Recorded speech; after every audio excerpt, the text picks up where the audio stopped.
सवाल नंबर 1, मुसलमानों के निकाह में छुआरे क्यों बांटा जाता है। सवाल नंबर 2, बैंक में डकैती होने पर ग्राहकों के पैसों का क्या होता है। सवाल नंबर 3, गर्मियों में पंखे की हवा गर्म क्यों लगती है। सवाल नंबर 4, काला धन हमेशा स्विस बैंक में ही क्यों जमा करवाया जाता है। सवाल नंबर 5, हमारे शरीर में गांठ क्यों बनती है। सवाल नंबर 6, ट्रेन पुल पर गुजरते समय धीमी क्यों हो जाती है। सवाल नंबर 7, मकड़ी खुद अपने जाल में क्यों नहीं फंसती है। सवाल नंबर 8, ट्रैक्टर के पीछे के पहिए बड़े क्यों होते हैं। सवाल नंबर 9, कनाडा में सबसे ज़्यादा पंजाबी क्यों रहता है। और सवाल नंबर 10, हवाई जहाज़ के टायर में कौन सी गैस भरी जाती है। सवाल नंबर 1, मुसलमानों के निकाह में छुआरे क्यों बांटे जाते हैं। दरअसल सऊदी अरब और दूसरे इस्लामी देशों में निकाह संपन्न होने के पश्चात खुशी प्रदर्शित करने हेतु किसी मीठे खाद्य पदार्थ के वितरण की प्रथा प्रचलित है, क्योंकि अरब देशों में खजूर प्रचुर मात्रा में पाया जाता रहा है, इसलिए इसका वितरण किया जाता था। भारत में भी इस प्रथा का अनुसरण किया गया तथा सूखी खजूर अर्थात छुआरे का प्रयोग किया जाने लगा। सवाल नंबर 2, बैंक में डकैती होने पर ग्राहकों के पैसों का क्या होता है। दरअसल बैंकों में अपना पैसा जमा करने से पहले आपको कुछ नियम से अवगत होना जरूरी होता है। यह बात कुछ ही लोगों के पता है कि अगर बैंक में आपका 5 लाख रुपए से ज़्यादा जमा है तो आपको उसकी गारंटी नहीं मिलती। अगर कोई बैंक में डकैती होती है तो बैंकों में जमा पर सुरक्षा deposit insurance and credit guarantee corporation की तरफ से उपलब्ध कराई जाती है। दरअसल आरबीआई के नियमों के अनुसार एक व्यक्ति अगर एक से ज़्यादा बैंकों में अकाउंट रखता है तो उसको हर बैंक में 5 लाख रुपए तक की जमा राशि की सुरक्षा मिलती है। यानी अगर उसका 5-5 लाख रुपए तक का अमाउंट कई बैंकों में जमा है तो उसे हर बैंक से पूरा पैसा मिलेगा। लेकिन अगर किसी भी बैंक में 5 लाख रुपए से ज़्यादा जमा है तो फिर सिर्फ 5 लाख रुपए की जमा ही सुरक्षित मानी जाएगी। सवाल नंबर 3, गर्मियों में पंखे की हवा गर्म क्यों लगती है। दरअसल गर्मी के दिनों में हमारे आसपास का वातावरण बहुत गर्म होता है। पंखे का कार्य आसपास की हवा को खींचकर एक जगह पर केंद्रित करना होता है। अब क्योंकि वातावरण गर्म है तो हवा तो गर्म आएगी ही, जबकि कूलर के चारों तरफ जालियां लगी होती है जिनमें पानी होता है। जब कूलर हवा खींचता है तो हवा इन्हीं जाली से टकराकर जाती है। क्योंकि जाली में पानी होता है इसलिए हवा जल वाष्प युक्त हो जाती है और हमें ठंडी लगती है। सवाल नंबर 4, काला धन हमेशा स्विस बैंक में ही क्यों जमा कराया जाता है।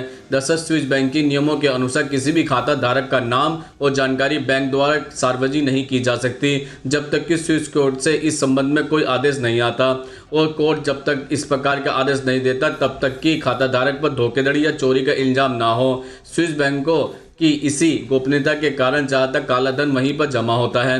सवाल नंबर 5, हमारे शरीर में गांठ क्यों बनती है। दरअसल लाइपोमा दरअसल चर्बी की गांठें होती है। इन गांठों में किसी प्रकार का कोई दर्द नहीं होता और ये गांठें ज़्यादातर गर्दन, हाथ और पैरों पर पाई जाती है। कुछ लोग इन गांठों को देखकर परेशान हो जाता है कि यह कैंसर तो नहीं, लेकिन ऐसा नहीं है। लाइपोमा और कैंसर की गांठों में सबसे बड़ा फर्क यही होता है कि लाइपोमा की गांठें मुलायम होती है और हिलती है, जबकि कैंसर वाली गांठ सख्त होती है और वह हिलती नहीं है। लाइपोमा की गांठें आपकी त्वचा के अंदरूनी हिस्से में होती है जो 1 से 3 सेंटीमीटर तक मोटी हो सकती है। इन छोटी गांठों में न तो कभी दर्द होता है और न ही ये गांठें कभी कोई नुकसान पहुंचाती है। सवाल नंबर 6, ट्रेन पुल पर गुजरते समय धीमी क्यों हो जाती है। दरअसल सभी रेलवे पुलों पर ट्रेन गुजरते समय धीमी नहीं होती, क्योंकि सामान्यतः रेलवे पुलों को सेक्शन की अधिकतम अनुमेय गति से ट्रेन गुजरने लायक मजबूत बनाया जाता है।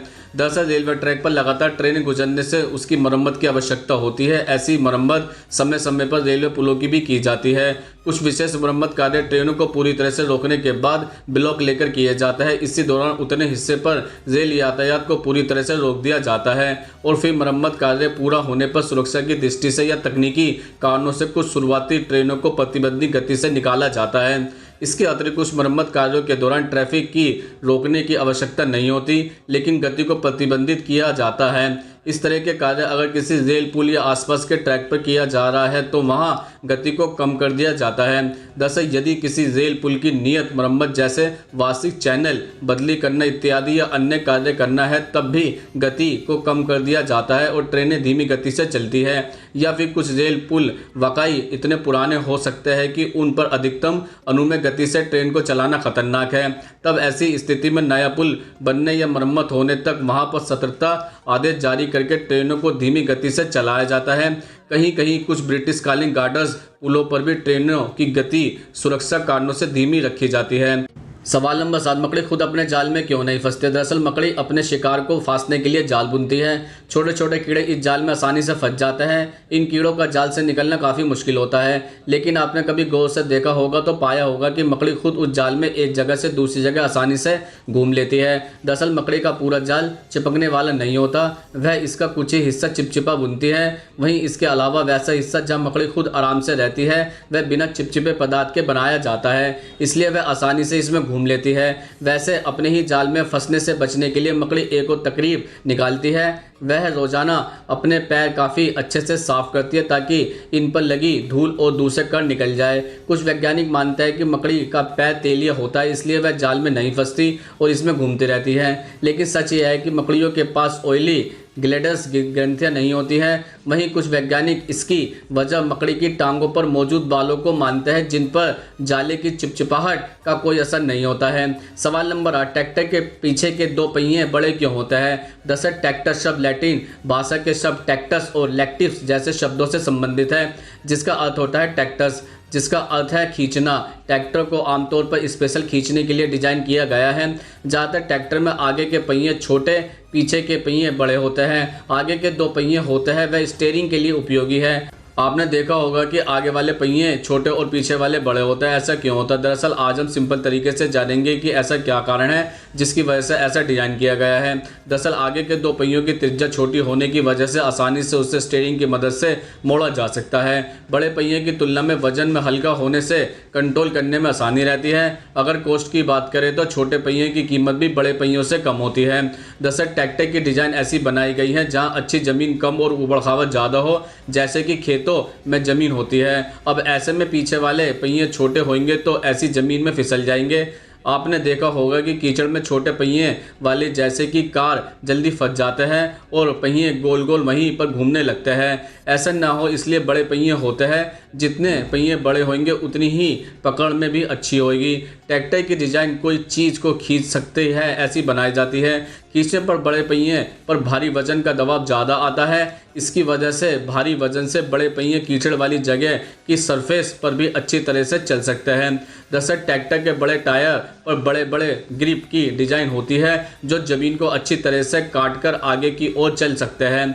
आगे के पहिए की ड्राइविंग एक्सिल पीछे के पहियों के एक्सिल से नीचे होते हैं। बड़े टायर के एक्सिल आगे के पहियों की तुलना में ग्राउंड से ऊपर होने की वजह से ट्रैक्टर आगे के पहियों पर ज़्यादा वजन दिए बिना कोई चीज़ को आसानी से खींच सकता है। सवाल नंबर 9, कनाडा में सबसे ज़्यादा पंजाबी क्यों रहता है? दरअसल जब कनाडा में पंजाबियों का आधिकारिक तौर पर आगमन हुआ था उस समय कनाडा में जनसंख्या बहुत कम थी और खेती करने के लिए भी काफ़ी भूमि उपलब्ध थी। जबकि कनाडा में ठंड पड़ती है, खेती योग्य जमीन 6 महीने बर्फ़ में ही दबी रहती है। किंतु जब पंजाबियों ने वहाँ पर अपने पैर पसारे तो उन्होंने कनाडा में सबसे पहले खेती ही प्रारंभ करी।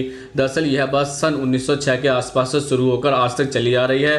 पंजाबी उस समय ब्रिटिश शासन के अंतर्गत सैनिक थे। सेना से रिटायर होने के बाद उन्हें कनाडा में जाकर बसने का मौका मिला। धीरे धीरे काफ़ी पंजाबी समुदाय वहाँ जाने लगा। दरअसल किसी भी देश में यदि आपको धार्मिक रूप से, आर्थिक रूप से व सामाजिक रूप से पूर्णतः स्वतंत्रता मिलती है तो मनुष्य वहाँ रहना पसंद करता है। उपरोक्त कारणों के कारण भी कनाडा में पंजाबियों ने अपना डेरा बसाना शुरू कर दिया। दरअसल कनाडा में ठंड अधिक पड़ती है और कई ऐसे काम हैं जो गोरे लोग करने से कतराते हैं। पंजाबियों में ऐसे काम करने के लिए किसी भी तरह की कोई दिक्कत नहीं है, जैसे कि ठंडे मौसम में ट्रक चलाना व खेती करना। कड़ी मेहनत करना कोई कठिन काम नहीं होता है। कनाडा, अमेरिका जैसे देशों में पंजाबियों ने अपनी मेहनत से ही बहुत बड़ा कारोबार व खेती योग्य जमीन खड़ी करी है। इस बात को वहां के स्थानीय निवासी भी मानते हैं। सवाल नंबर 10, हवाई जहाज के टायर में कौन सी गैस भरी जाती है? दरअसल मानकों के अनुसार हवाई जहाज के टायर में शुष्क नाइट्रोजन का प्रयोग किया जाता है, लेकिन इसकी अनुपस्थिति में सामान्य शुष्क हवा का भी प्रयोग किया जा सकता है। हवाई जहाज के टायर में हवा शुष्क इसलिए भरी जाती है क्योंकि अगर हवा में वाष्प होगी तो अधिक ऊंचाई पर वह बर्फ के टुकड़ों में परिवर्तित हो जाएगी, जो कि टायर के लिए बेहद ही खतरनाक हो सकता है। तो दोस्तों, आज हमने आपके द्वारा पूछे जाने वाले प्रश्नों का उत्तर देने की पूरी कोशिश की है। अगर आप हमसे कोई प्रश्न पूछना चाहते हैं तो कमेंट्स बॉक्स में लिखकर पूछ सकते हैं, हम उसका उत्तर देने की पूरी कोशिश करेंगे। अगर ये वीडियो आपको अच्छी लगी हो तो इसको लाइक करें, कमेंट्स करें, ज़्यादा से ज़्यादा सब्सक्राइब करें। नमस्कार दोस्तों।